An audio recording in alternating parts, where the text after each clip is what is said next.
to this Pie Chat Live, held in partnership with the Oxford International Education Group. My name's Beth Kennedy, and I'm the editor of the Pie News, and I'm joined today by Neil Fitzroy, OIEG's Managing Director, Australasia, and John Wood, OIEG's Head of Business Development, Australia and Southeast Asia. Today's webinar asks the question, what's next for Australian education? Now, I don't have to tell you all that a lot has been going on in our sector in Australia of late, from a proposed cap on student numbers to a ban on so-called visa hopping and lots of quite damaging rhetoric from Anthony Albanese's government. So join me as I talk to our two experts, John and Neil, about how we got here and what we can expect to happen next. We have got a lot to get through in a small amount of time, so we're going to get straight into it, although there will be time for questions at the end, so do put any questions you'd like in the tab on the right, and we'll get straight into it. So, John, Australia deregulated international student fees in 1986, and some have described the current challenges as a perfect storm. Has Australia seen anything like this before? Well, the clouds have been gathering for some time, Beth, but let me just give a little bit of context, if I may. That decision in 1986, I happened to be in Prime Minister Hawke's office at the time, and there were three motivating factors. One was let's engage in Southeast Asia in particular, but Asia. Secondly, income had risen in those countries. They could well afford international education. I'm talking of the Asian tigers. And thirdly, the universities were crying out for more funds. Well, the government had a range of other priorities. Little did anyone at that cabinet table see that what would be born was an extraordinarily successful industry. Not to say there weren't storms along the way. One was the Asian financial crisis of 97, 98, where in fact the Asian tigers, Singapore, Malaysia, Hong Kong, all took significant hits. Singapore is our largest export market, or the largest source country. Let's go forward a little bit longer, or a little bit later, I should say. We had the global financial crisis of 2008, 2009. The rhetoric, if you go back and read that time, was not dissimilar to today. Universities were going to go broke. Thousands of people would be unemployed. The rhetoric was very strong. Now, along the way, of course, universities came to take things for a little bit too granted. They really milked the cow. They questioned they pushed the social license for them to operate. And of course, numbers significantly grew and grew and grew. Then, of course, along comes COVID. No one could see that enormous pent-up demand. From June 2022 to June 2023, 500,000 visas were granted to international students, 40% higher than at any peak time before. No wonder the government was forced to do things about it. So that's how we got in. We've had perfect storms before, but none of them, of course, have had the dramatic impact that we're perhaps seeing, but the industry, as we'll come back to later, is incredibly resilient. Yeah, it really seems as though everyone's sort of talking as though that the sky is falling, the sky is falling. It's quite refreshing to hear you say that we have been in similar situations before.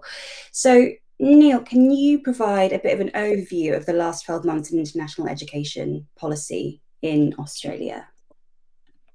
Thanks, Beth. And I think it is important to recognise, building on John's point, that 12 months ago, we were coming off the back end of the classic V-shaped COVID recovery. So again, when John references 500,000 visas granted, that was arguably a mix of pent-up demand of students who had waited until our borders were open again, returners of students who had started online that were coming, and also an element of some students coming in under masquerade of work.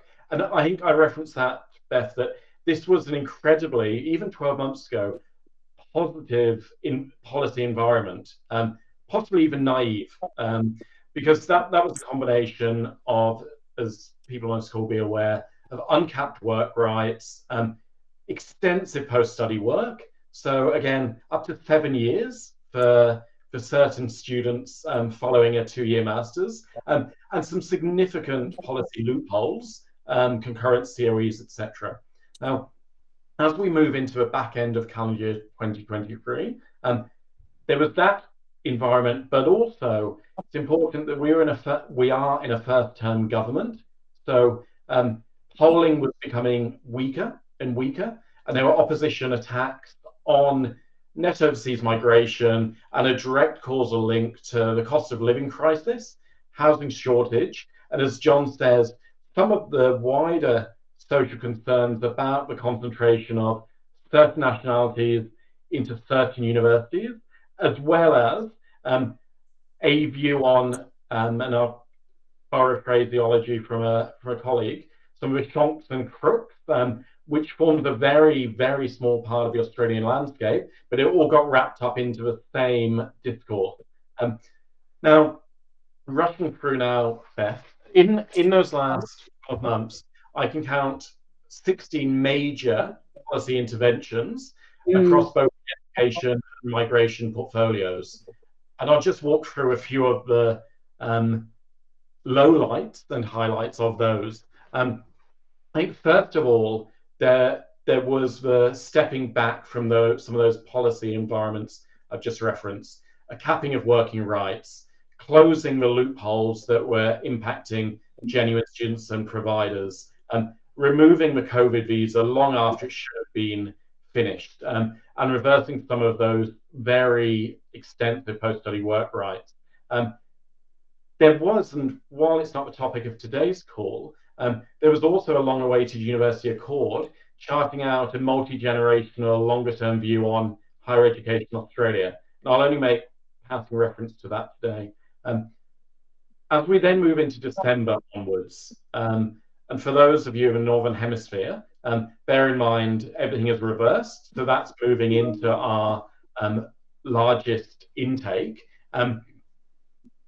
Policy from that point forward has arguably been contradictory with both some of the wider Accord migration strategy, contradictory to each other, rushed and almost universally with little to no consultation with sector. And some of the areas there that viewers will be well aware of, two dramatic increases to cost to living expenses required for a student visa, to the tune of 40% increase. Ministerial Direction 107, which basically prioritized certain providers and countries to the detriment of others in terms of visa processing times and grant rates. And dramatic increase in visa rejections, often on subjective grounds and questionable grounds, frankly, including key countries, and I'll just highlight two, including Pakistan. Pakistan 2 months ago was running 90% rejection rate for higher ed and 99% rejection rate for vocational education. And the entire Australian sector was running on 20% visa rejections. That is unprecedented. And that was primarily unpredictable subjective grounds in order to flow the flow of international students. But then bringing it closer to today, we woke up on a Saturday morning in early May to a press release that caught the sector on the foot somewhat, which was foreshadowing the introduction of an ESOS amendment bill, and also concurrently with that, a draft framework on international education moving forward. And then finally, the final piece of that jigsaw was just 5 or 6 weeks ago now, the increase of student visa fees overnight to a sum of 1,600 Australian dollars. So that essentially brings us up to where we are today, Beth, as we move on to talk about what that's doing. Yeah, I mean, it's basically a bingo card, isn't it, of different things to hit the sector. It's just coming from every angle. So I'm going to come back to John now. So what impact have these changes already had on the sector? Well, if you cite I'm citing some of the work of Andrew Norton, an excellent paper that would be marvellous for a good number of the viewers to read in detail. In a sense, the visa applications and acceptances data, it will lag. And so it's hard to get a read from the moment. However, if we look at the applications offshore for VET, between March and June of this year, they were down to 2015 levels. Dramatic decline. Then, of course, onshore was not dissimilar. So VET is the real casualty in what's going on. And Neil, of course, has referred to Pakistan just a moment ago by way of an example.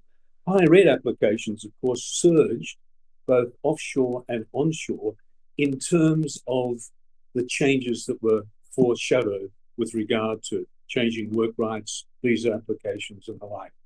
But when you look at rejections, that's where we're seeing a pattern very clearly.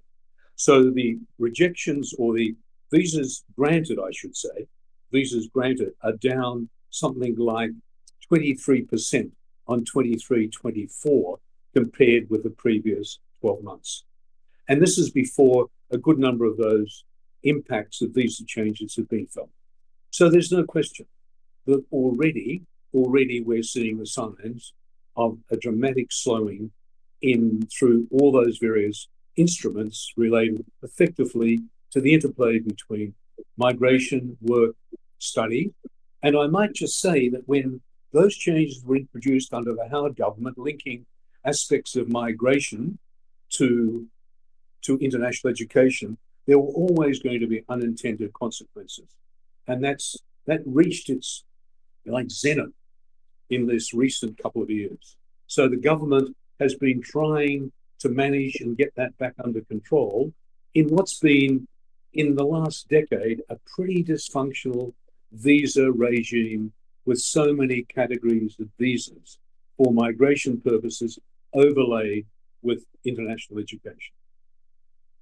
Oh, look, I might also say, Beth, because I think it is important, it's not so much the visas, but one of some of the consequences, or what we've seen playing out. We see all sorts of players united on 3 or 4 key aspects. They want a system that's sustainable. The minister and the government agrees, so does the opposition. It wants a system of integrity.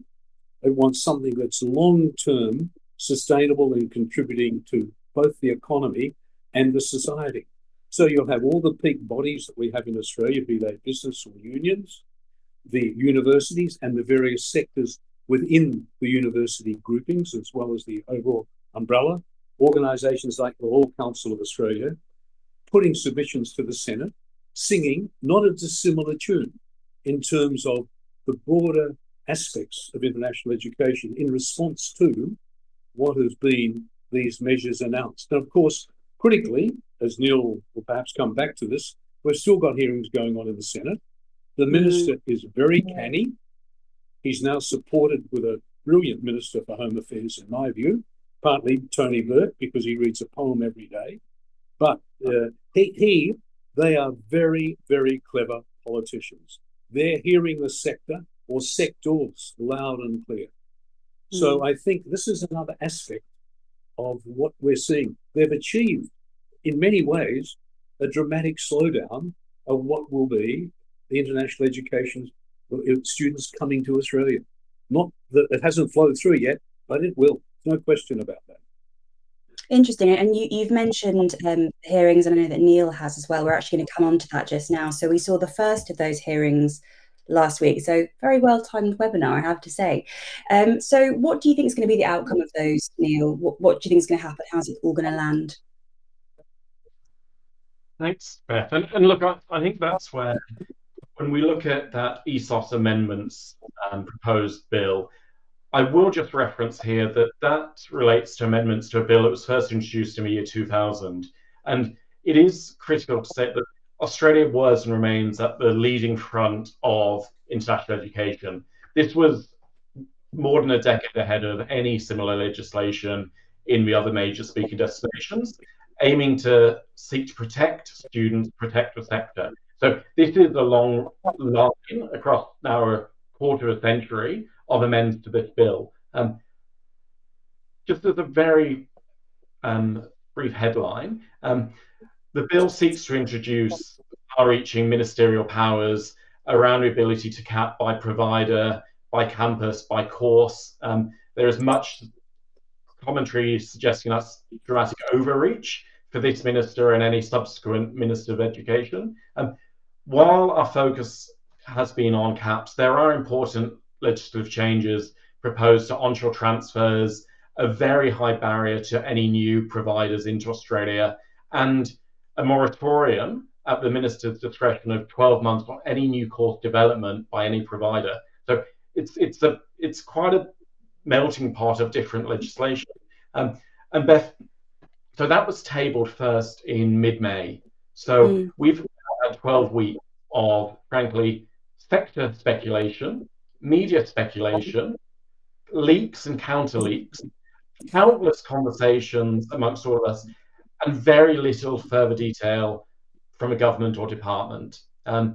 Now, what we did see, and it was on 6th of August, so last week, was the first day of Senate hearing, which was a range of submissions. And as John says, the sector, and that is the broadest sector of Business Council Australia, universities, peak bodies, coalescing around criticism of, in particular, Schedule 7 and 8, but also implementation plans, messaging, damage, etc. So there was much airtime given to that, and a lot of media interest, including obviously from a pie, as well as mainstream print media in what's going on in Australia. But I would say for me, the important thing there was these were across the political spectrum, highly engaged senators who were extremely well briefed, who acted on the brief to really question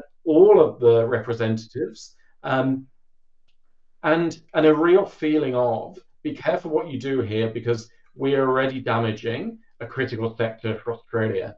Now, breaking news, last night in the House of Reps, there was a return to the second reading of the Act. And so for anyone that is in Hansard this morning, but taking out some of the references, clearly the government doubled down and is committed to following through on this legislation. The spokesperson for the Greens pretty clearly opposed the bill in its entirety. The Nationals, through their spokesman, were clear that they will not oppose this bill. So these were critical position statements. But the Liberals were undeclared, and they're waiting for a formal position on a Senate hearing. I will just cite, Beth, that some of the proposed amendments relate to delaying the bill, removing or diluting Schedule 7 and 8, which relates to caps,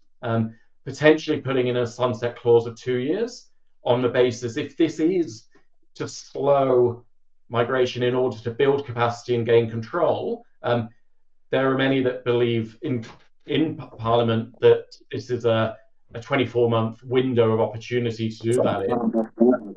But this will come back to the Senate, the second day of Senate hearings on the 26th of August, where we anticipate there'll be other peak bodies who are notably omitted from day one who will have an opportunity to speak. Now, I will reference technicality here, Beth, that firstly, this pushes this Senate review way beyond the original deadline, which was the 15th of August. It also means, in terms of coming back to the House of Reps for passage, Parliament only sits until September, so we've only got 4 weeks to go, and then only 3 days of sitting in October. So we've got a narrowing window of opportunity for this legislation to be passed in the coming weeks, for there to be any hope of the government's aspiration of a 1st of January 25 implementation, regardless of those of us in the sector who think that that is incredibly difficult anyway from a implementation timeline. Just in terms of legislative passage, there are now fresh challenges. And as I wrap that up, Beth, I think Jason Clare, the Minister of Education, has demonstrated his commitment to the caps.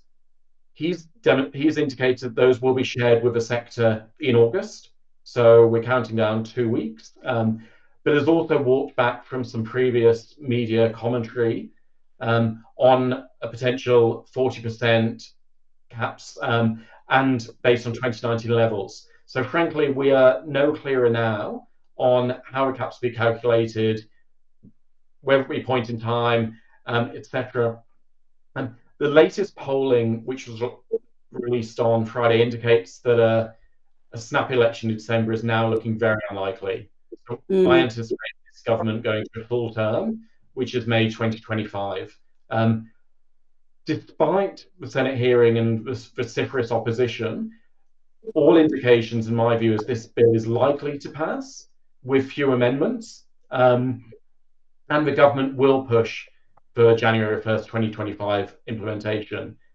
But my major questions remain the implementation, calculation of caps, how they apply across point in time or total year, IT systems, students who are already committed with COEs and visas issued for next year. And all of that detail from a sector perspective is yet to be worked through. And that summarizes, I think, the incredibly weak consultation the entire sector is feeling on these very important proposed changes.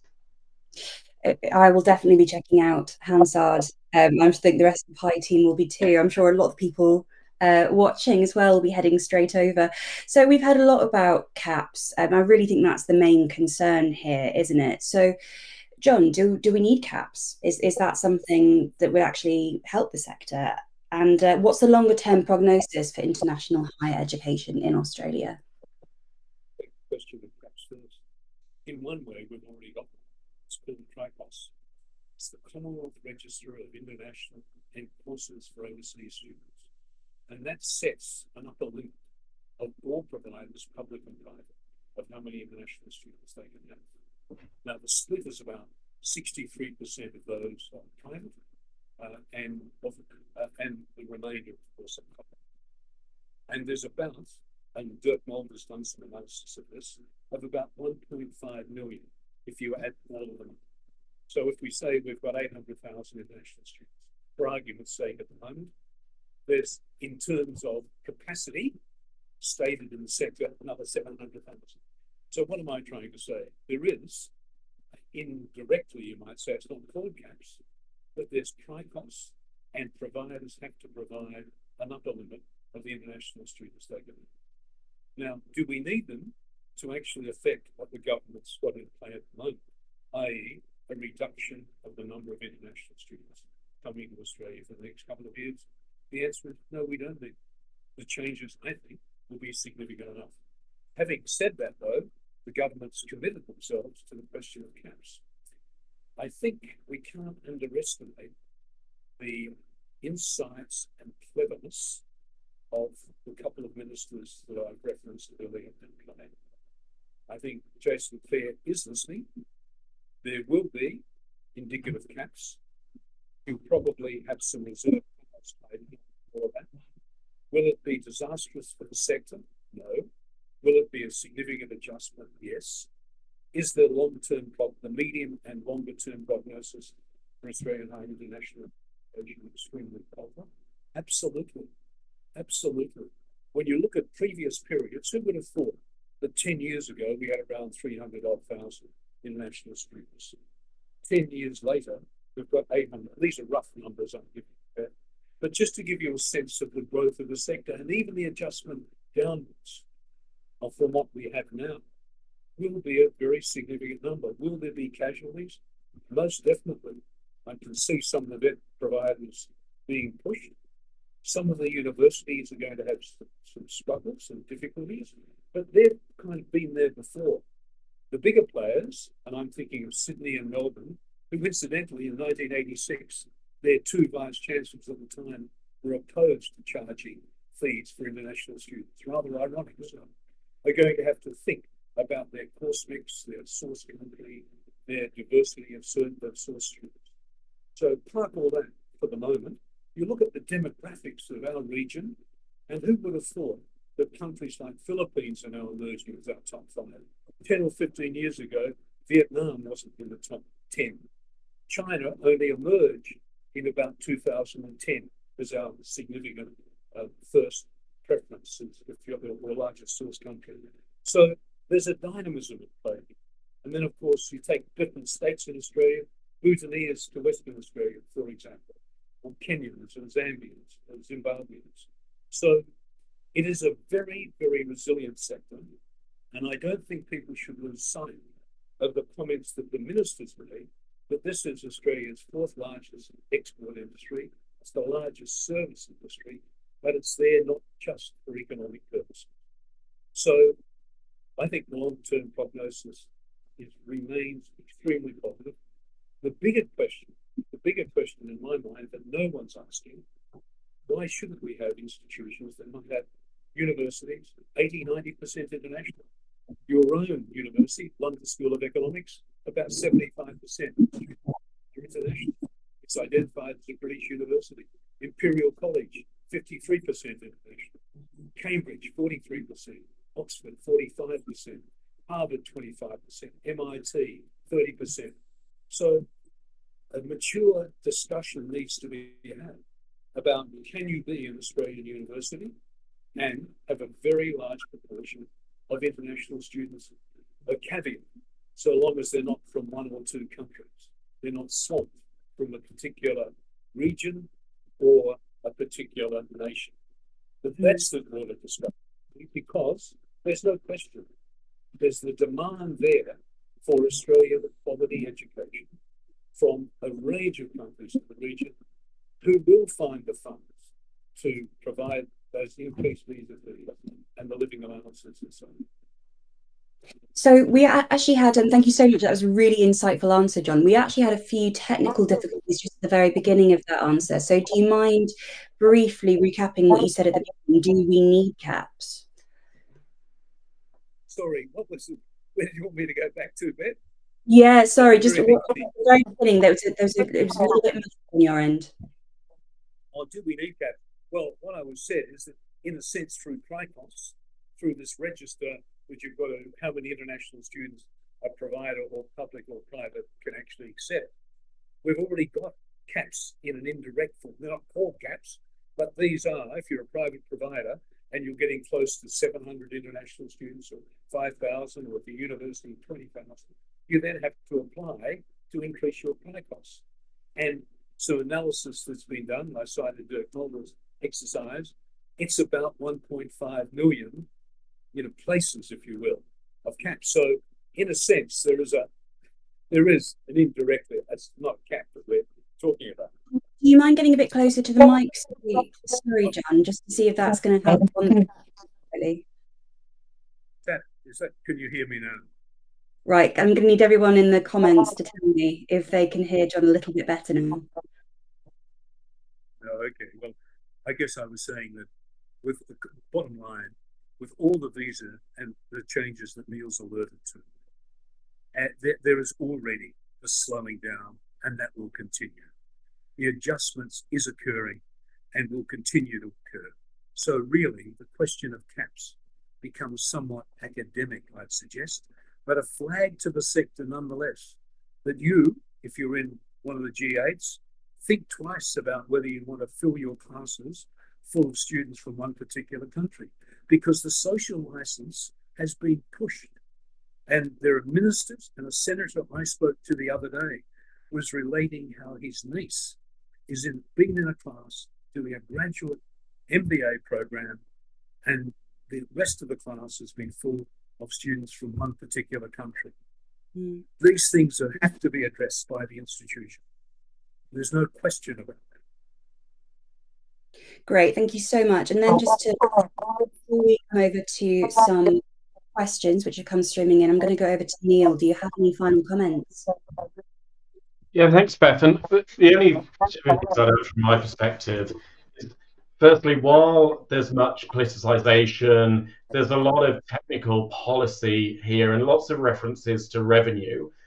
It's critical for all of us involved to keep students at the center of this conversation, because for all of the numbers and the politics side around, these are individual students making long-term decisions with their parents. And I think we risk perpetuating the conversation around revenue, cash cows, large macro numbers. I would just urge all in the sector to keep students at the center. And while I was pleased at the Senate hearing to see the international student voice, that was one representative. And I would certainly hope that we'll see more of that flow through the rest of the conversation. And Beth, my final reference point is, irrespective of some of these wider ESOS amends, on student visas alone, which is obviously such a key gate for students coming to Australia, my view is the combination of $1,600 non-refundable fee, absolute lack of transparency in visa decision making, subjective decision making, and really high grant rates. It's frankly immoral of asking students to stump up that cash when they are being rejected on poor grounds with no appeal rights. And this, alongside the other policy area, must be an area for government and sector engagement, because that, more than anything else here, will damage our reputation moving forward. Thank you so much. We're going to overrun just slightly so we can answer one of your questions. A lot have come in, so we'll try and answer those afterwards maybe, and maybe write some content afterwards to answer those. But I don't know who wants to take this, but what is more important to regain confidence for the sector, the removal of Ministerial Directive 107 or clarity on higher education student caps? I'm sorry, Beth, I missed that. What is more important to regain confidence for the sector, the removal of Ministerial Directive 107 or clarity on higher education student caps? I think clarity, and that'll come. Interesting. Neil? I think it is a combination. I think both of those, Jason, are key issues. And Ministerial Directive 107 brings in all of the issues of, as I said, transparent decision making, SFVF evidence levels, etc. And student caps also, until we know, frankly, how they will be calculated and implemented. I think the combination of all of these is hugely and we need, for students, their parents, and our agents, a clear message on which students Australia wants, how they can get here, and how we're going to support them. And if we can't deliver that in the next couple of months, I fear we risk being put back a couple of years as competitor nations move in. Great. Well, thank you so much. That is all we've got time for today. We do record all of these Pi Chat lives, so you'll all be sent a link to this if you want to listen back. I'm sure you do. There was so much information in there. A huge thank you to everybody who's tuned in to listen to our Pi Live chat today. And a huge thank you as well to our panelists, Neil and John. What brilliant insights you've shared. If you want to find out more about Oxford International, you can click on the green button below, so do check that out. That's all we've got time for today. See you next time. Thanks, Beth.